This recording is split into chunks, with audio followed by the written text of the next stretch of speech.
Hello and welcome to ADHD, spilling the tea, like literally. I am Donna and I am owner and all the things of Unravel Tea. I drink a lot of tea. Somebody asked me about me, I kind of go to tea. And I'm Sarah, coffee enthusiast, later turned tea enthusiast. I'm Willy Mama. I'm an empowerment mentor, author, speaker, writer, and disabled mom to three incredible little humans. So our second episode will be all about masking. While I was editing, I realized that I just sat and absorbed Sarah's wisdom. So I invite you to do the same. Sarah, what's in your cup and what is on your mind? Yeah, I only verbalize about maybe a tenth of what actually is going on in my head at any given time. Like, I've learned to streamline what comes out of my mouth a bit. I think I need to learn that. Or maybe I'm just a Yeah. lost cause. Well, not with me anyway. You don't, because no matter what will come out of your mouth, it's okay. It's exhausting when you have to like edit yourself, and Oh that's yeah. one thing we'll never have to do with each other. We'll never have to edit ourselves, which isn't really nice. Yeah. Um, I think that's also what people refer to as masking, isn't it? Like editing yourself is like I masking. guess, yeah. I guess, yeah. Yeah, yeah. It's so weird because to me, masking is an autism thing, which I mean, it's no different. It's neurodiversity. It's all the same. But to me, it's funny how I compartmentalize stuff and go, well, that's not my thing. That's their thing. But Okay. I mean, we're obviously doing things, and I think that's another reason why, to me, like me and I say my kids, we've all got some element of spicy in us. I'm going to say some parents find it hard to, I guess, adjust and like think, but because I think we're all that way, it's like we don't have to adjust to each other. We just instinctively just do our thing. hmm hmm I'm finding it interesting that you're saying that you think it's more of an autism thing rather than ADHD, but I very much, especially like in my younger years, I tried to fit in, and that is masking. You know, Oh, yeah, actually, yeah, that's true. Yeah, yeah, don't say fair. that I can. because people then make fun of you. Don't say that because, Mhm. learn that you just don't do that because you're ostracized or again, it's the consequences. Your actions have consequences, and because the other kids in school don't accept that you think in a different way or you have a Mhm. different opinion, Yeah, um, then yeah, it's you then learn to keep your mouth shut and just stay quiet. yeah, that's true. For me, it might have been more a case of because I've never been very good at keeping quiet. Like I've just haven't. Like they told my mum that I probably would never speak, and the result was at the age of 2, I was able to have full blown conversations because they said whatever chance I had of being able to speak, don't speak to me in baby speak, speak in full blown proper language. And like I said, the net result was by age 2.5, I was having full blown like That's conversations. But amazing. they I bet they were kicking themselves sometimes though because I literally wouldn't shut up. But for me it was more a case of if I liked somebody or if I wanted someone to like me, I would take on their hobbies and interests and like train myself to like what they liked and become really immersed in what they liked so that I was knowledgeable and could relate to them and speak. Not so much staying quiet. So it was more like chameleon almost, like adapting to Mhm. like that was exhausting. That was because some of the stuff I actually didn't like, but I convinced myself that I did or tried to convince myself so that I would have things in common with them and, do Wow. all that sort of thing. That Yeah. that must have been quite difficult at the end, or when you actually got into that, to go, wait a minute, what do I like then? To actually sit That's, down. yeah. Who am I? Is this Yeah. me? Or is this the thing that I've picked up because I want this person to like me? 100%. And I think what happened to me was all of the friendships, connections, whatever you want to say, that were based on that I had to be someone else to be accepted or loved or valued. None of those people are in my life now, like not one of them. So it was when I sat down and went, well, all the time and effort and money and like hours of my life and weeks and years sometimes that I invested to become that person was a complete waste because um you're not like you're nowhere to be seen now, and it's not, well, I say a complete waste. That's how I saw it at first. But then I realized, well, actually, even if it hasn't taught me who I am, it's taught me who I'm not. And the real true friendships are the ones that you don't have to invest loads into. Like, I mean, you and I could go a couple of weeks or even longer. That's not, but we could without speaking to each other, and we would be the same when we would speak again as if we had been speaking every day. You Yeah. know, so those are the connections that are true to me, and I never feel like I have to show up in a certain way or be a certain way to communicate with you. And I hope you feel the same with me. And that to me is a true friendship. So, in fact, the more fully ourselves we are, the more I feel like we connect and value each other. So, well, actually, we've no other way to be. The real true friendships are ones that you can absolutely be yourself in. And I think for me, when you said like figuring out who you really are after all that time, two things. I was so exhausted from being someone I wasn't for all that time and then ending up with nothing at the end of it. And then number two, my Danny, my husband, really helped me to discover who I am because he doesn't care about anyone's opinions, like literally nobody. So he's very much unapologetically himself to the point where it sometimes makes me cringe. So I'm like, eek. But then it's the thing I love about him as well because he's completely himself and he knows who he is. And he's like, well, if I offend you by being myself, then I'm just not for you and you're not for me. So that's okay. So he's kind of really encouraged me to be more of who I am and to not care about offending someone or, someone raising an eyebrow at me and stuff. So yeah, that's been awesome. And I can't hope to raise authentic, empowered, liberated humans if I don't lead from the front. So I really had to have a real sit down with myself and figure out my stuff so that I didn't continue the generational oppression that we that Mm. we've experienced through no fault of anybody's. We all do the best we can when with the information we have at the time, don't we? But it's very present in Ireland, I would say, especially. Maybe not so much the rest of the world, but definitely it's an Irish thing, and I did not want to continue that, so I had to really get real with who I was. So yeah. That's Oh, yeah. that got deep very quickly, didn't it? How did that Yeah. happen? But that's I was gonna say, but that's like so inspiring though. Like if to have Danny like that, I can understand why you're like, whoa, I need to, Yeah, I do need to do this. I can totally yeah. see where that must have been quite difficult actually at times as well. Mm. Yeah, it was. But then I also realized pretty fast that he was going to accept me for no matter what. So he was fully signed up, fully paid up member.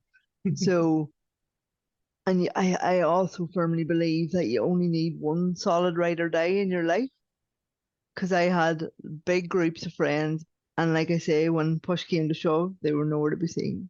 So I really realized that sometimes less is definitely more, and as long as I have him in my team, no matter what, then there's pretty much no storm that we can't weather. So once you have that kind of fire in your belly and you know you've got someone at your back, then bring it on. Like let's go. We're ready here and it's good. And like I'm there for him as well, so it's a two-way street. And it just is really liberating because you're like, well, these are the only opinions that matter. So let's go. Let's build the life we want and do the things we want. And it's been all good so far. And then you're raising more humans to be like you as well. Not to be like you, to be themselves. I think God. that to be like you, that's completely not what you're doing. To live authentically, there we go, that's better. Exactly that. And yeah, it's lovely because they actually are even more unapologetic. Like they're even more evolved version of what we're becoming. Like it's awesome because they'll call me out. Like we've said many times, they call me out on my stuff. So, and I love that. I love that about them, you know. And we have this thing in the house, like that we say, it's kind of like a thing that we say is like, just because we don't like each other's actions, we still love each other. So, like, if someone does or says something that jars somebody, we know that that's just your opinion, but it doesn't mean that we don't love each other. And so, and even my 3-year-old knows that, so that's really cool as well. Like, That's incredible. What an like an ethos, what an environment to be growing up in. That's just well, yeah. I mean, they'll probably still need decades of therapy because of me somehow, but at least I'm trying. I think you're giving them a pretty solid foundation there. Yeah. Unshakable, maybe. Hopefully. I mean, I gotta keep them on brand at least. Yeah, but that's where the whole unshakable thing comes from. Like when you know who you are and why you're doing what you're doing, which actually ties everything we've said so far up really nicely. When you know who you are and why you're doing what you're doing, and you've got one person in your corner, you do become unshakable because you're living the truest version of yourself and you're experiencing what you want to experience from life. So nothing really can shake you. Yep. It's just getting to that stage, I suppose, of Oh, it definitely isn't. I mean, I'm still not the finished article and I'm 42 years old, like, but are we then ever? no, and that's something I always say. Like, I personally want to live till I'm 100 years old. Like, that's my mission. I want to see 100, and I firmly believe that until you've become the finished version of yourself, you'll keep living, keep learning, keep loving, keep laughing. So I don't want to be the finished version until I'm 100. So I'm more than willing to keep learning, keep making mistakes, or rather, I don't like the word mistakes, having experiences, learning, um, to get me over the next 60 years. Yeah, bring it on. and, I love that. I love that so much. and plenty of tea. Imagine how much tea we can drink over the next 60 years.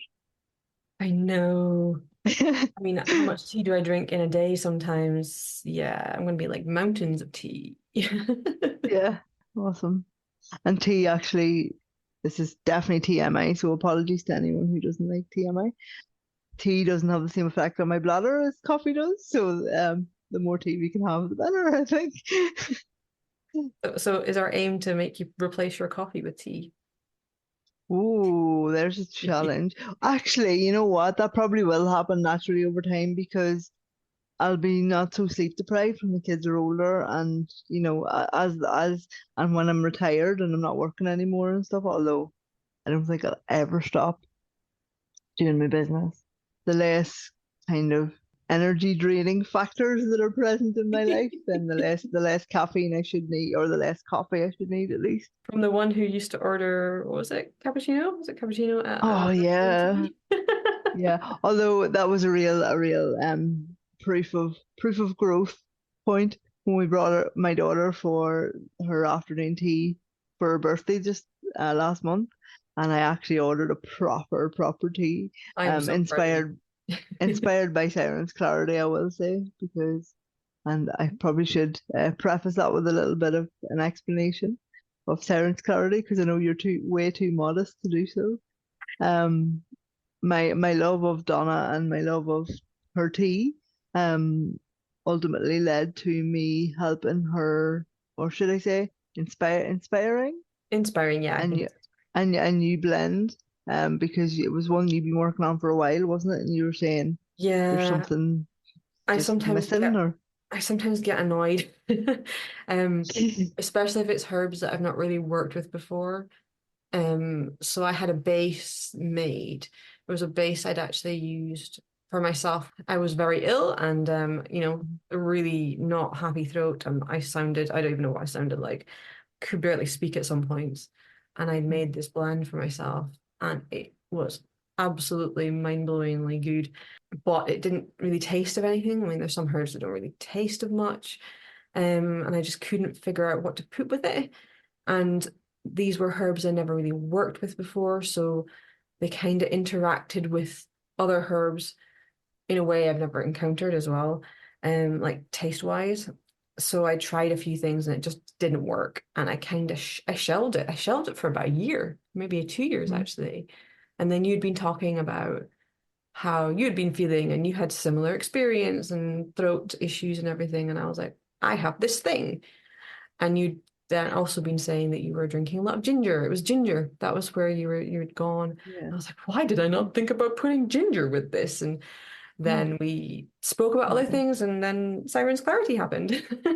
Yeah, and then the synergy for me, because obviously with my skincare, which is part of my business as well, lemon myrtle is a big feature of Mhm. those products. And Mhm. when you mentioned lemon myrtle, I was like, oh, there's a synergy here. There's this is definitely something that I want to try. And then did you send me like a little sort of sample Mhm. pack Mhm. when you done the ginger? And it literally blew my mind. I couldn't get enough of it. I was like, hook me up to an IV of this stuff. This is incredible. And my congestion, my throat issues, and everything have just have been non-existent. And actually, I was going to go a step further, and I know we don't make health claims or anything, but this is my personal experience. Everybody else in the house has had allergy, as we call it, at certain times. And I have been unscathed the last twice that it's come to the house, and I firmly believe that it's because of Siren's Clarity. So there we go. Preface, we're not a medical professional. We don't make 100%, claims. 100%. No, totally. And that's, yeah, of course. But that is my, like, I believe, and I guess if you believe something, it becomes, it becomes true. But I firmly believe, or I credit Sound Clarity with my lack of Lurgy. allergy. Yeah, because I definitely, I would have had bad flus and colds like multiple times a year before this point. I'm 100% now, which is great. Oh, I love that. Exactly, and then all the other awesome things that we've talked about like grounding, connecting with people, the whole ceremony of it, the ritual of it. It's just a win-win all around. If you're not a tea drinker, you need to be, and if you are, you still need to try Donna's. There you go. Sarah is not being paid for this. No, I'm absolutely not. But I just that's one thing about me. If I feel and know that something is fact and I fully believe in something, I'll say it without any apology because it's fact. So yeah. Huge thanks to everybody for joining us for our second episode of ADHD podcast. Check out Sarah on her TikTok at Wheelie Mama, and you can find me on Instagram at UnravelTea. We do also have an ADHD Instagram at the moment, which doesn't have much on it yet. We'll get there. We'll get there. Donna, do you wanna? No. No. No, I don't want to do anymore. I'm finished. Okay, see ya. We're done. Bye.